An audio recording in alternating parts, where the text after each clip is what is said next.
since you hit play on Wife Teacher Mommy, the podcast today, I want to make sure that you know that our free self-love challenge is happening in February 2024 right here on the podcast.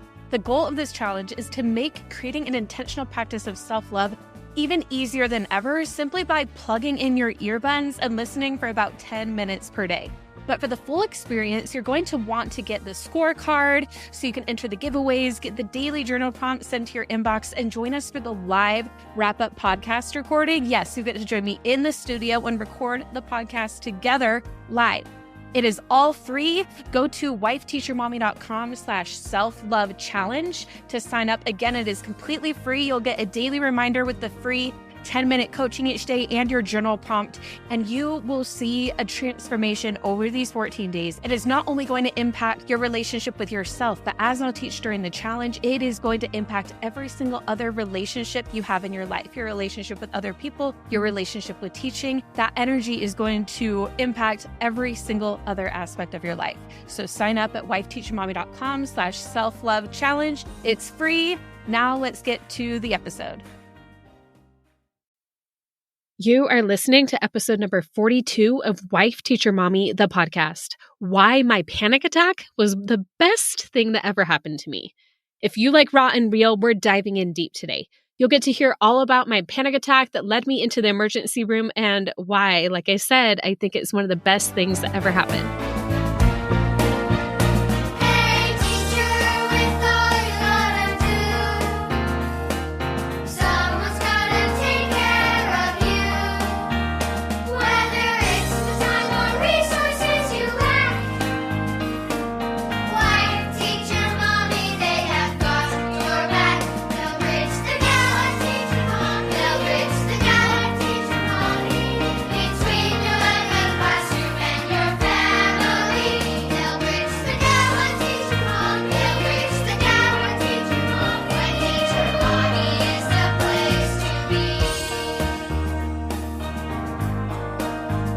Glad you're here listening to Wife Teacher Mommy, the podcast today.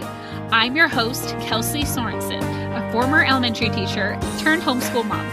Whether you are a teacher or a homeschool parent, my goal at Wife Teacher Mommy is to provide you with both teaching ideas and mindset tools to help you live your absolute best teacher life. Be sure to hit subscribe on your favorite podcast app so you don't miss an episode. Now let's go.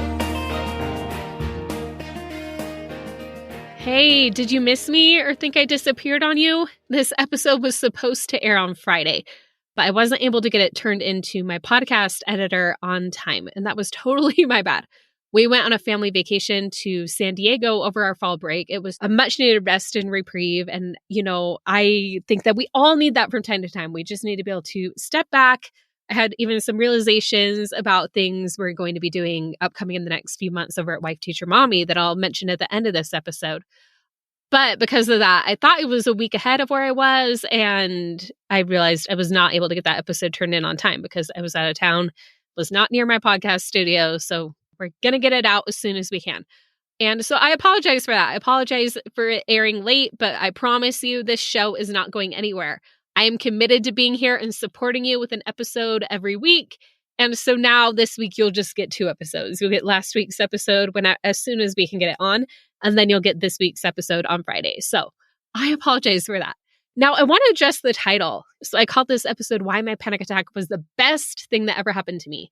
And I really believe that it truly was one of the best things. And now, I guess I said the best thing, and maybe not the best. Like marrying my husband and having my children, those are definitely above my panic attack. And that sounds kind of crazy. But really, the reason why I'm so grateful this happened, and I'm going to share the whole story with you, I'm holding nothing back, you guys. But I'm so grateful for it because it is what led me to something that I needed all along that I didn't know I needed. I was so go, get the next thing done. I'm a perfectionist. I'm a recovering perfectionist. I'm a go-getter. I'm I just, always want to be doing my best. And while that's a good thing, it was definitely too much. I was pushing myself so hard. And also, my whole life, I had these thought patterns of being worried and anxious. And I thought it was just part of my personality. But I've learned that really that is not part of my personality. That is just thought patterns in my brain that I can work to rewire and that I have been doing and will continue to do. So we'll get more into that. That's just kind of a little sneak peek about why I think it's the best thing that happened to me. So today I'm going to share that story. And like I mentioned, is it more personal? But along the way, I plan on sharing what I learned and how it will apply to you as well. So this is really a peek into a really raw experience that happened to me, but also I'm not sharing this with you just to be like, oh, this happened to me, so sad or whatever. But no, I want you to learn some of the things I learned while hopefully you don't have to go to the ER and have a panic attack to get there. So I'm going to share what I learned along the way. So first off, 3 years ago on October 19th, 2019, I had Peter, my third, and as of right now, what we plan on final child. And he is adorable. I just love this boy so much. I can't wait to celebrate his birthday in 2 days. By the time you're listening, it'll be last week. But I had him 3 years ago. And it's crazy to think that it was 3 years ago because this was a crazy time for me. So his labor, it was a bit scary. So as I mentioned, he was my third child. But this labor dragged on and on and on compared to the others. And there were just some things that happened. He was admitted early, so he wasn't even due until the 29th, but we were admitted early because of his heart rate. It was too low. That was scary. He also was turned the wrong way. And if you knew me, one of the things that I was so anxious about getting pregnant, even like before I ever got pregnant the first time, was having a C-section because just the thought of being cut open was absolutely terrifying to me. And I know that some people like they do it and it's totally fine. And some even prefer that. But for me, that was like a worse nightmare situation. So being there, terrified that he's turned the wrong way. If they don't get him to turn, we're going to have to do a C-section. That was terrifying. My epidural kept coming undone. It didn't work. So for me, and again, I know this is like nothing compared to so many birth stories I've heard, but to me, it felt like quite a traumatizing experience compared to how my labors were with my other two children and my current thought patterns that were just going on in my mind that turned everything into a much bigger situation than it was. I remember getting mad at my husband for sleeping while I was just laying there stressing and pain. And I'm like, what are you doing, babe? But this labor, it was like over 24 hours. So it was like, of course he was going to take some time sleeping, even though I didn't. But that aside, that was the crazy labor. But in addition to that, there were also a lot of things going on in my personal life, my family life, and a big work stressor came up. And if anybody's listening who is a TPT seller or was back in October 2019, you might remember that there was some new laws that were passed about sales tax. There were some crazy things going on where it was causing the seller community to go into uproar and be like, oh my goodness, like, how is this going to impact us? How are we even going to handle this? Like, it was really stressful. And so all that was happening as some personal things that I'm not going to mention on this podcast because they involve other people. And then just family life and having another baby and just, having a business where taking time off when it's a company you own that's really relying on you, that's, kind of a challenging thing.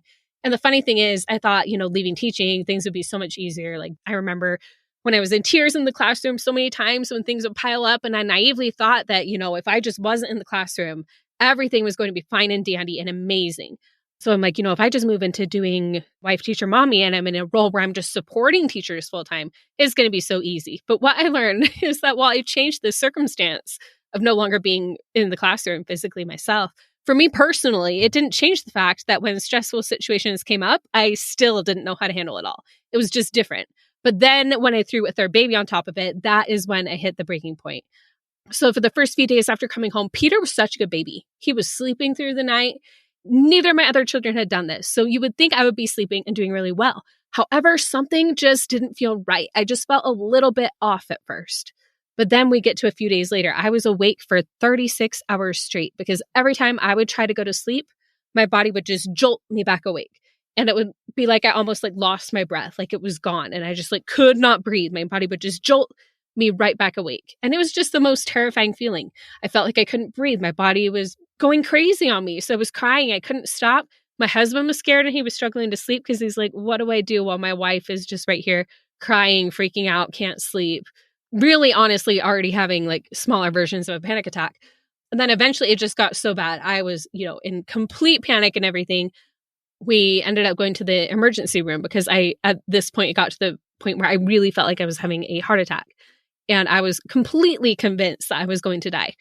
So we went to the emergency room and we were there for quite some time. They had me on lots of IVs. They took me to do chest x-rays, lots of things. Honestly, it's kind of a blur because it was such a crazy time. And again, I had not been sleeping. I was so weak that when I had to get up to do the x-ray, I could barely walk. So they admitted me, they told me I had postpartum anxiety. It wasn't a heart attack or anything. And then they recommended that I take some major sleeping medication to sleep. And for the first while after this, that actually was the only way I was able to go to sleep, was by taking this powerful sleeping medication. So the next day I saw a midwife, and again, they mentioned that I had postpartum anxiety, and they were like, hey, you got to do something about that. They recommended medication, which I got on. They recommended I go to a postpartum anxiety group and get therapy. So I did the medication and the therapy. I didn't do the postpartum anxiety group because I felt like I didn't have time for that. Now I look back and I'm like, I probably should have done that with my new mindset that I have now. But luckily I did those two things and they helped a lot. My therapist was great. My medication definitely helped take off the edge, and I made a lot of progress with those two things. The interesting thing is, in therapy and even in coaching and everything, a lot of the tools that they use to help you recenter yourself and get over anxiety involve breathing exercises. But for me, breathing, anything that involved breathing or paying attention to my breath was triggering, because remember, just a few weeks before, I was having this problem where I would jolt awake and then I wouldn't be able to breathe. So whenever I thought about my breath, it kind of brought me back to that situation. So it just started making me get anxious, and kind of all those feelings would come back up. So it was really interesting, because any of those things that my therapist would recommend, I'd be like, no, I can't do that. So luckily she was very accommodating and found other ways. So she was very, very kind and patient with me. So I definitely, if you get to this point, you definitely need a therapist, like a trained, licensed therapist who knows trauma. Like, this was definitely traumatic for me. Okay, so let's fast forward to a few months later, January of 2020. I made a lot of progress at that point. I was seeing my therapist. I was taking my medications. I was still triggered by breathing exercises, but I'd found other ones that worked well for me. And while I wasn't having that deliberating anxiety, I was still definitely struggling with targeted anxiety in certain situations, even more than was normal for me. And what I didn't even realize at the time, that normal for me was definitely way above normal. So I was definitely still struggling a bit. So at one point, I was struggling with holding a boundary with a responsibility that somebody was offering to me at my church. And, it's on a volunteer basis. No one was honestly trying to pressure me to do anything, but I was putting that pressure on myself, because in the culture, it's like you kind of don't want to say no, and I feel like that happens a lot at our jobs, at school and everything. Like, saying no to things is really hard. So I posted in a Facebook group about it, and I just totally spilled my guts. But I didn't only talk about what I was struggling about saying no to, but I told the whole story. I told everything, basically, that I told you without any of the hindsight. Like, I mentioned the whole panic attack, postpartum anxiety, therapy, medication, all of that, and that I was still kind of struggling with things. And I got lots of helpful comments, but there was one that really stood out, and I wanted to actually share it with all of you. So I went and I found the group, and I found my original post. It was actually really interesting to read and see how far I've come. But one of the comments really stood out to me, and I actually went back and found it, and I'm going to read it to you. So they put a bunch of hearts, and they said, postpartum anxiety is no joke, sending all the loves to you. But please hear me. You need more help beyond putting this fire out. Look up Liz Langston on Facebook. She is a postpartum life coach. Saying she will change your entire life is not any exaggeration. She does free consults, and even if that is all you do with her, you'll get some amazing help. Even if you're thinking, I have come so far and I'm functioning fine, reach out to her. Heart emoji. And this really stood out to me, because I was thinking, like, I have come so far. I'm functioning fine. That last sentence she did, I'm functioning fine. But I was like, but yet I made this post, and yet I'm still kind of struggling with things. What can it hurt to do a free consult?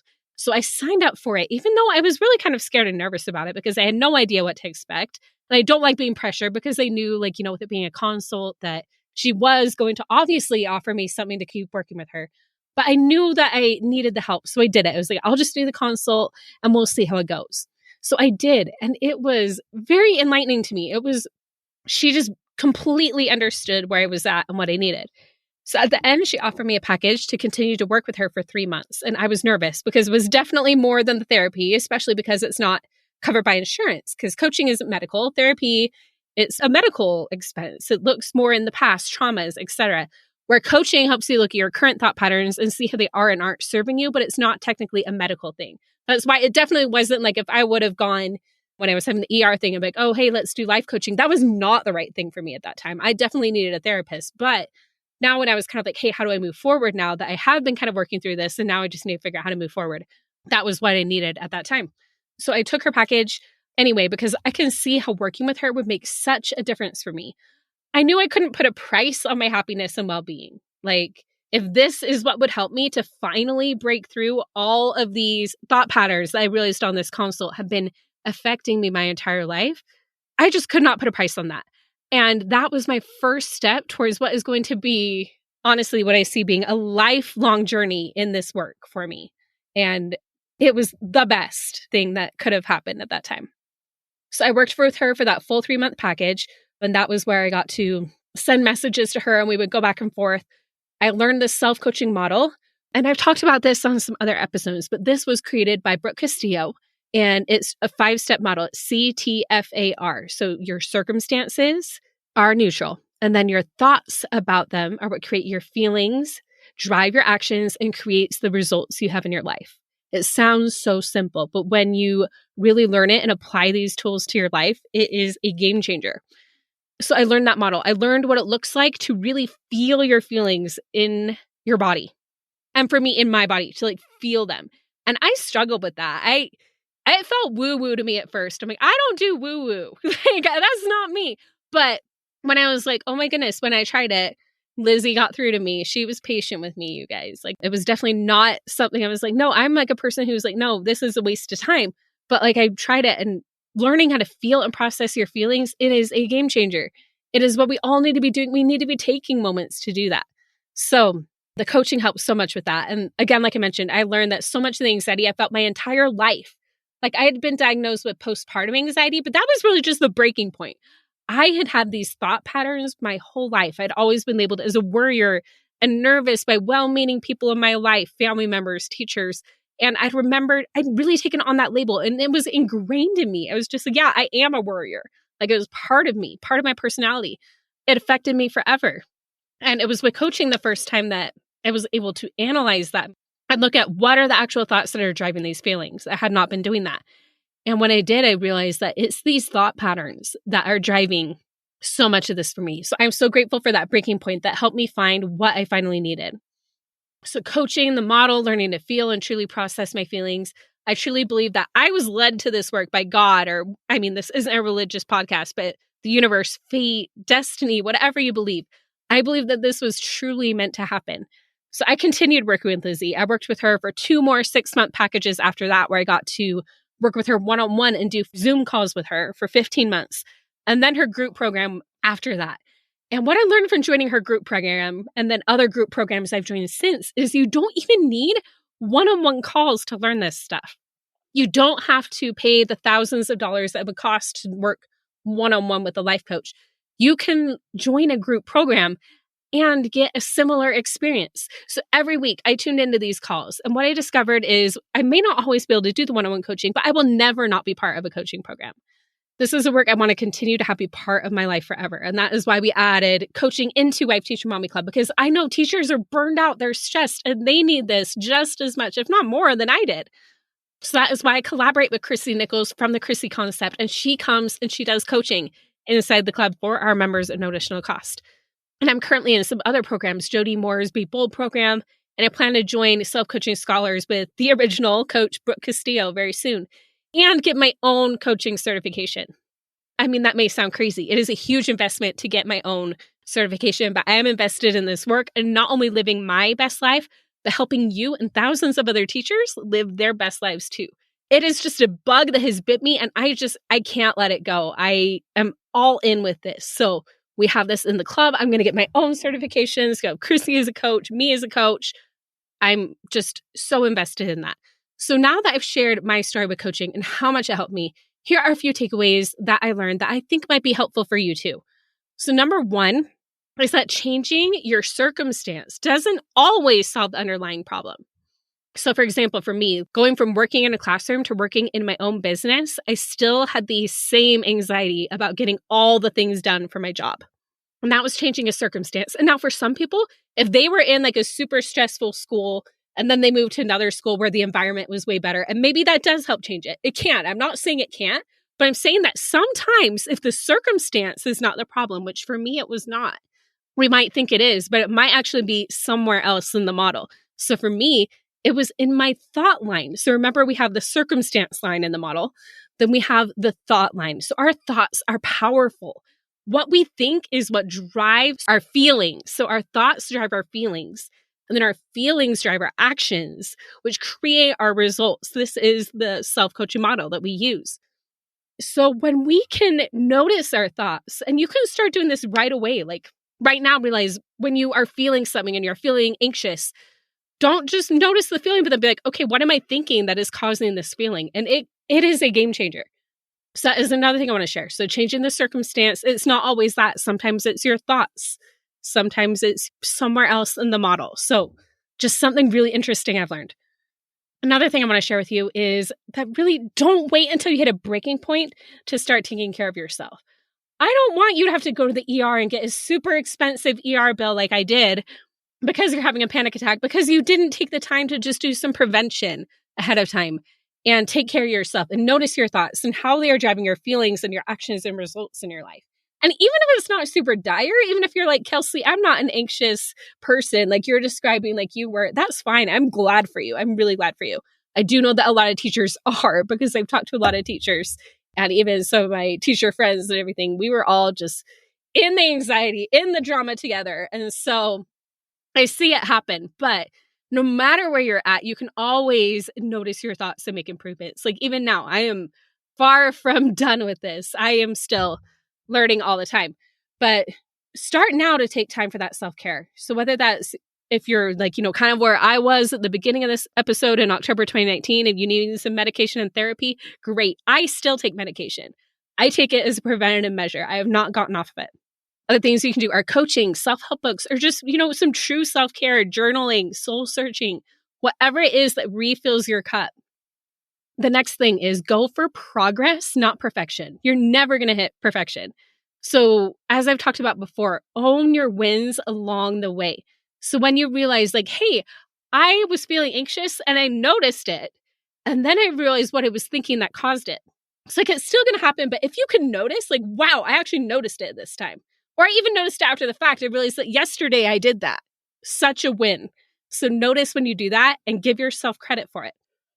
And along with that, give yourself grace when you fall short too, because we're all going to from time to time. For example, even with this podcast today, I have been super dedicated to getting an episode out for you every single Friday. And that has been a goal of mine. It's a passion of mine. And, this one is not going out on the Friday. It's going out a bit late. But you know what? I made it 41 episodes before making one that's just a little bit late. I'm still doing it. And so, you know what? I'm giving myself some grace. Like things just happen. So I want you to do that same thing for yourself. Give yourself grace when you find yourself slipping up on a goal or when you find yourself getting more anxious than you want to. It's okay. We're all human. We're going to do that. One more thing. If you want an accountability buddy or just to get some coaching like I did, I would love for you to join us in a coaching call in Wife Teacher Mommy Club. As I mentioned, I am just so passionate about it. I bet you can tell just by listening to me talk about it. And it is hands down the most affordable way to get access to life coaching with a certified coach from the Life Coach School. And it's tailored just to you as a teacher. We're here. We get it. We get the struggles you are facing, and the other members, everybody in the club, they're in the trenches with you too. So while my panic attack happened after being in the classroom, I could have definitely used it in my times when I was in tears in the classroom. Like I really wish I'd had it then. And here are some examples of what some of our members have been coached through. So one of our members was coached on being excluded by her teacher friends. And it was a lesson in how you can show confidence through being vulnerable. And as I was listening to that, I was like, oh my goodness, I can so relate to this. I think we've all felt excluded from time to time where we feel like, why am I being left out? It was just so relatable. Another member was coached on being able to take time for yourself. And she was struggling with taking even, Chrissy was offering different options, even 10 minutes of her time. So what we finally ended with is that the thought that she ended with was, I am worth 10 minutes of my time. And if you're not struggling, if you're like, oh, I give myself that, then, it could be more or it could be something else, but we can always relate it to ourselves. Another member came on for coaching with help staying on top of all the things. And we learned about how our brains will sometimes argue our own limitations based on the past, but it doesn't define us in the present. Another member was coached through feelings of disappointment and anger from not having her contract renewed for next year. We learned how to find all of our wins anyways and truly celebrate them. So those are just some examples of like real life situations, but you can bring your own of any kind. You can either bring your own or you can listen to others and learn from them getting coached. So even if you don't want to necessarily do it yourself, you learn so much just from listening to it. Like that's what I do in the group programs I'm in. I plug in my AirPods and I listen to other people get coached because I can't always make them live. And I learn so much just from listening. So to get a taste of coaching, be sure to listen to episode 39 of the podcast, where we put a replay of an entire coaching call for you to listen to. As a member, you'll also get all the calls that happen on a private podcast just like this, so you can listen anytime. Plus, you get all of the resources. The club is really a fabulous deal because, I mentioned some other coaching memberships earlier in this episode. Even the ones I mentioned, every coaching membership I've seen costs more than the club, and there are no teaching resources involved. Like, we just wanted to make this a total no-brainer for you. Plus, we have some fun swag that we're sending every new member who joins us before we close the doors to the club.